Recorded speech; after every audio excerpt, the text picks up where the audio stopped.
Hello everyone, कैसे हो? I hope कि सब लोग ठीक होंगे। मैं हूं अभिषेक और आप देख रहे हैं स्टडी विद अभिषेक। लेकर के आ गया हूं जनरल साइंस का क्लास 2। और जैसा कि आप अपनी स्क्रीन पर देख रहे हैं, ये है हमारी टाइम शेड्यूल है ये, और इसी के अकॉर्डिंग क्लासेस आती हैं आपके लिए। तो कल मैंने प्रैक्टिस सेट कराया था, पूरा फुल प्रैक्टिस सेट जीके का। अगर आपने नहीं देखा है जाकर के देख लो, और साथ ही साथ साइंस का पार्ट 1 यानी कि क्लास 1 नहीं देखा है तो वो भी जाकर देख लेना। आज क्लास 2 करेंगे हम, और साथ ही साथ आज शाम में 6 से 7 PM के बीच में हम स्टैटिक जीके का अगला पार्ट करेंगे। ठीक है, तो ये आपकी टाइमिंग है, इसे आप चाहो तो स्क्रीनशॉट करके भी रख सकते हो अपने पास। वैसे मैंने PDF भी इसके लिए डाल दी है टेलीग्राम पर, तो जाकर के ज्वाइन कर लो और वहाँ पे चेक कर लो, डिस्क्रिप्शन में लिंक अवेलेबल है। शुरू करेंगे वीडियो को, लेकिन उससे पहले बोलना चाहूँगा कि एक शेयर और एक लाइक जरूर कर देना इस वीडियो को आगे बढ़ने से पहले, और ये इन्फॉर्मेशन आप सभी के लिए। दोस्तों, अगर आप डिफेंस की तैयारी कर रहे हो तो आप अनअकैडमी ज्वाइन करके अपनी तैयारी को और ज़्यादा बूस्ट कर सकते हो। अगर आप ज्वाइन करते हो पहली बार और साइन अप करते हो तो उस time sign up code ABStudy10 या फिर रेफरल कोड यूज़ करते हो, यानी जब आप कोई कोर्स लेते हो तो वहाँ पे भी ABStudy10 को यूज़ करके 10% का डिस्काउंट प्राप्त कर सकते हो। साथ ही साथ अगर आप अनअकैडमी प्लस लेते हो तो इसमें बहुत सारी फीचर्स हैं, लाइक आपको लाइव क्लासेस मिलेंगी आपके कंफर्ट के अकॉर्डिंग अपने घर पे, अनलिमिटेड एक्सेस मिलेगा सभी कोर्सेज का, टॉप एजुकेटर्स से पढ़ने का मौका मिलेगा, एग्जॉस्टिव कवरेज मिलेगा हर एक सिलेबस का, रेगुलर डाउट क्लियरिंग सेशंस होंगे, live test series, study material PDF format में मिल जाएगी, आंसर राइटिंग सेशंस होंगे, और मेंटरशिप एंड गाइडेंस भी आपको मिल जाएगा यहाँ पे।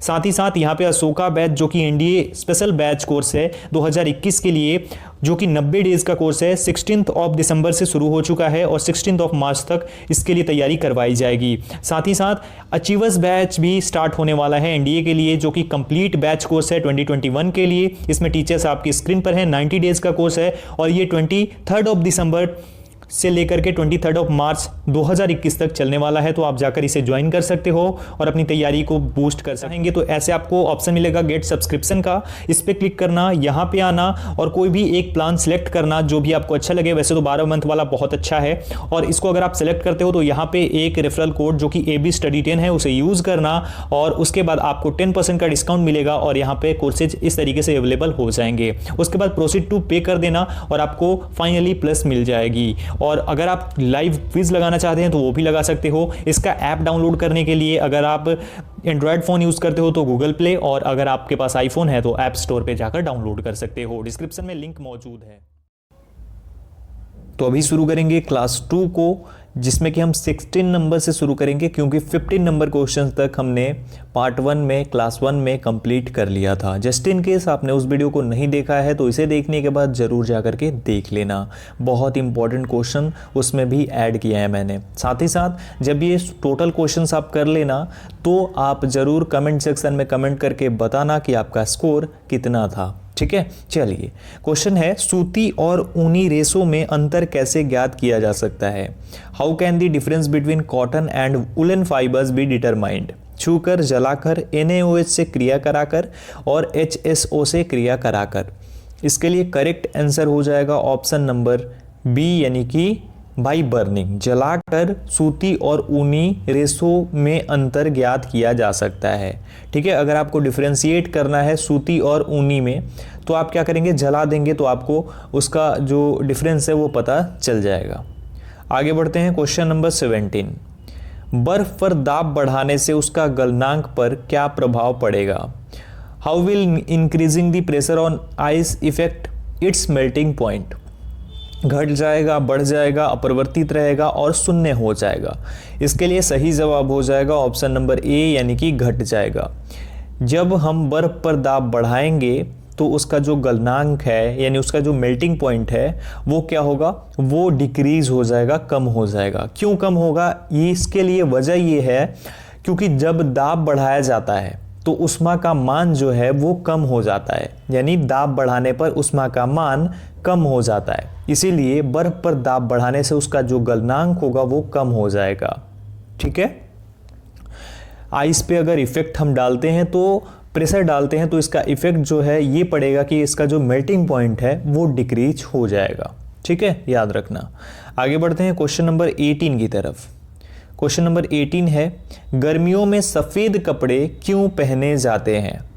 Y are white dresses worn in summer? उष्मा के बुरे अवशोषक हैं, सस्ते होते हैं, आकर्षक होते हैं और इनमें से कोई नहीं। इसके लिए सही जवाब हो जाएगा ऑप्शन नंबर ए, यानी कि उष्मा के बुरे अवशोषक हैं, bad observers of heat are. इसलिए गर्मियों में सफ़ेद कपड़े पहने जाते हैं, क्योंकि जो गहरे रंग के कपड़े होते हैं, यानी कि गहरे रंग मीन्स लाल, पीले या फिर ज़्यादा काला, ये सब जो कपड़े होते हैं वो क्या होते हैं, वो उष्मा के बहुत ही अच्छे अवशोषक होते हैं, यानी वो बहुत ज़्यादा उष्मा हीट जो है एब्जॉर्ब कर लेते हैं। अगर आप वाइट ड्रेस पहन के निकलो और एक ब्लैक ड्रेस पहन के निकलो गर्मी में, आपको डिफरेंस पता चल जाएगी कि क्या डिफरेंस है, क्योंकि वो बहुत जल्दी एब्जॉर्ब करके आपके अंदर गर्मी पैदा कर देगा, लेकिन वाइट ड्रेस जो है वो एब्जॉर्ब ही नहीं करेगा, बहुत कम करेगा, जिससे कि आपको कम गर्मी लगेगी। दैट इज़ द रीज़न कि लोग जो है गर्मी में वाइट ड्रेसेस पहनते हैं, ना कि और कलर्स के ड्रेसेस। ठीक है, ये ही रीज़न है, समझ गए? ठीक है ना। क्वेश्चन नंबर 19 है, निम्नलिखित में से गलत कथन कौन सा है? Which of the following statements is incorrect? लोहा पानी में डूब जाता है, लकड़ी पानी पर तैरती है, पारा पानी पर तैरता है और पारे में लोहा तैरता है। इसके लिए करेक्ट आंसर हो जाएगा ऑप्शन नंबर सी, यानी कि पारा पानी पर तैरता है। ये एक गलत कथन है, that is the incorrect statement. Mercury floats on water is a incorrect statement, ये याद रखना। ठीक है, चलो नेक्स्ट क्वेश्चन 20 नंबर, संतरे में कौन सा विटामिन अधिक होता है? Which vitamin is high in orange? D, A, C और बी? इसके लिए करेक्ट आंसर हो जाएगा हमारा ऑप्शन नंबर सी, यानी कि विटामिन सी जो है ये संतरे में अधिक होता है। ठीक है, विटामिन सी अगर आपको ग्रहण करना है तो आप संतरे को ले सकते हो, संतरा का जो जूस होता है वो पी सकते हो, इससे विटामिन सी आपको काफ़ी प्रचुर मात्रा में प्राप्त हो जाएगी। ठीक है, ये याद रखना, मोस्ट इंपॉर्टेंट क्वेश्चन है, ये पूछा भी गया है एग्जाम्स में। अब यहाँ पे आप लोग सोच रहे होंगे ज़्यादा मैं एक्सप्लेन क्यों नहीं कर रहा हूँ, क्योंकि इसमें कुछ एक्सप्लेनेशन की ज़रूरत नहीं है, और जहाँ पे मुझे लगता है एक्सप्लेन करना चाहिए वहीं पे मैं एक्सप्लेन करता हूँ। एक और चीज़, कुछ लोग बोल रहे थे कि इजी क्वेश्चंस हैं, भाई एग्जाम में इसी टाइप से आ जाते हैं और वहीं पे लोग फंस जाते हैं। और अभी हम शुरुआत कर रहे हैं तो बेसिक से ही शुरुआत करेंगे, सीधा अगर आप दौड़ लगाते हो तो सीधा स्पीड में भागना शुरू नहीं कर देते हो, ये बात का ध्यान रखना। चलो आगे बढ़ते हैं। 21 नंबर, चमगादड़ अंधेरे में भी उड़ सकते हैं क्योंकि उन्हें सहायता प्राप्त होती है अल्ट्रा वायलेट वेव से, अल्ट्रासोनिक वेव से, रेडिएशन से और स्पेशल रेटिना उनके पास कोई होता है। तो इसके लिए करेक्ट आंसर हो जाएगा ऑप्शन नंबर बी, यानी कि अल्ट्रासोनिक वेव। अल्ट्रासोनिक वेव जो है इसी वजह से चमगादड़ अंधेरे में भी उड़ सकते हैं, उन्हें इसकी सहायता प्राप्त होती है। ठीक है, अल्ट्रासोनिक वेव की वजह से ही चमगादड़ अंधेरे में उड़ सकते हैं, याद रखना। ठीक है, चलो आगे बढ़ते हैं। क्वेश्चन नंबर 22, एल्यूमिनियम किस खनिज से प्राप्त की जाती है? Aluminium is obtained from which mineral? Monazite, anthracite, bauxite और थोरियम? इसके लिए करेक्ट आंसर हमारा हो जाएगा ऑप्शन नंबर सी, यानी कि बॉक्साइट। एल्यूमिनियम बॉक्साइट खनिज से प्राप्त की जाती है। Aluminium is obtained from bauxite mineral, याद रखना, ये सवाल भी काफ़ी ज़्यादा इंपॉर्टेंट है आप सभी के लिए। आगे बढ़ते हैं। ब्लैक होल क्या है? What is a black hole? निहारिकाएं, उल्काएं, सूर्य के धब्बे और इनमें से कोई नहीं। इसका सही जवाब हो जाएगा ऑप्शन नंबर डी, इनमें से कोई नहीं। अब आप लोग कमेंट सेक्शन में कमेंट करके जवाब देंगे कि ब्लैक होल आखिर है क्या? What is a black whole? Black hole क्या है? ब्लैक होल सब लोग बोलते हैं, लाइफ में आपने एक बार जरूर इसे बोला होगा, एक बार जरूर प्रोनाउंस करा होगा, ब्लैक और होल। ब्लैक होल आखिर है तो है क्या?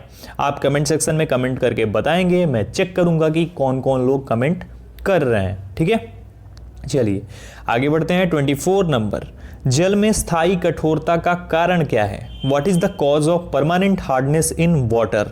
Magnesium carbonate, calcium chloride, zinc chloride और कैल्शियम बाइकार्बोनेट। इसके लिए करेक्ट आंसर हो जाएगा ऑप्शन नंबर बी, यानी कैल्शियम क्लोराइड जो है ये जल में स्थायी कठोरता का कारण है। Calcium chloride is the cause of permanent hardness in water. आगे बढ़ते हैं 25 नंबर, कैलोरी की मापन इकाई क्या है? What is the unit of measurement of calories? उष्मा, ठोस, तरल और ध्वनि। इसके लिए सही जवाब हो जाएगा ऑप्शन नंबर ए, यानी कि उष्मा यानी heat. Heat is the unit of measurement of calories. उष्मा जो है ये कैलोरी की मापन इकाई है, याद रखना। आगे बढ़ते हैं, सूर्य उदय होते समय व डूबते समय लाल क्यों दिखाई देता है? विकिरण, जलवाष्प, धूल के कण और परकिरण। तो इसके लिए सही जवाब हो जाएगा हमारा ऑप्शन नंबर डी, यानी कि परकिरण, स्कैटरिंग के कारण। स्कैटरिंग के कारण जो है सूर्य उदय और डूबते समय लाल दिखाई देता है। अब क्यों लाल दिखाई देता है? क्योंकि जो रेड कलर है उसकी लाइट जो है वो सबसे कम यानी लीस्ट स्कैटर होती है, ठीक है, बाकी कलर्स की अपेक्षा। बाकी कलर जो है वो फैल जाते हैं, फट जाते हैं, लेकिन रेड जो है वो काफी कम प्रभावित होती है इस चीज से और काफी कम स्कैटर होती है, ठीक है, प्रकीर्ण होती है। समझ गए इस बात को? आगे बढ़ते हैं, क्वेश्चन नंबर 27, घरों में विद्युत संयंत्र किस क्रम में जोड़े जाते हैं? In what order are the power plants added to the houses? श्रेणी क्रम, समानांतर क्रम, मिश्रित क्रम और इनमें से कोई नहीं। इसके लिए correct answer option number B हो जाएगा, यानी समानांतर क्रम में। घरों में विद्युत संयंत्र जो है ये समानांतर क्रम में जोड़े जाते हैं। The power plants added to the house in parallel order. Question number 28, लोहे में जंग लगना चाहिए, जो लोहे में जंग लगना किस प्रकार की क्रिया है? What type of action is rusted in iron? भौतिकीय क्रिया, रासायनिक क्रिया, सामान्य क्रिया और इनमें से कोई नहीं। इसके लिए correct answer option number B हो जाएगा, यानी रासायनिक क्रिया। लोहे में जंग लगना एक रासायनिक क्रिया है, केमिकल एक्शन है। क्वेश्चन नंबर 29 है, विद्युत बल्ब का फिलामेंट किसका बना होता है? The filament of an electric bulb is made up of chromium, tungsten, तांबा और जस्ता। इसके लिए करेक्ट आंसर हो जाएगा ऑप्शन नंबर बी, यानी कि टंगस्टन। विद्युत बल्ब का फिलामेंट जो है वो टंगस्टन का बना होता है। The filament of an electric bulb is made up of tungsten. Question number 30, केतली में पानी का गर्म होना किसका उदाहरण है? चालन, संवहन, विकिरण और संघनन। करेक्ट आंसर हो जाएगा ऑप्शन नंबर बी, यानी कि संवहन। केतली में पानी का गर्म होना संवहन का उदाहरण है। The water heating in a cattle is an example of convection. तो ये याद रखिएगा, ये 15 क्वेश्चंस थे आज के क्लास 2 का। आई होप कि आपको ये वीडियो पसंद आई होगी। अगर आपको वीडियो पसंद आई हो तो वीडियो को लाइक कर देना, शेयर करना अपने दोस्तों के साथ दबा के, और चैनल पे नए हो तो चैनल को सब्सक्राइब जरूर कर लेना। साथ ही साथ डेली पीडीएफ्स, नोट्स, अपडेट्स, इन सभी के लिए आप हमसे टेलीग्राम पर जुड़ सकते हो। लिंक डिस्क्रिप्शन में है। अगर नेम से सर्च करोगे तो स्टडी विद अभी डालोगे तो आपका आ जाएगा, तो सर्च करके जाकर जुड़ जाओ, या फिर डिस्क्रिप्शन के लिंक के थ्रू जाकर के भी जुड़ सकते हो। इस वीडियो में इतना ही, मिलता हूं एक और वीडियो के साथ। तब तक अपना ख्याल रखिए। Thank you so much guys.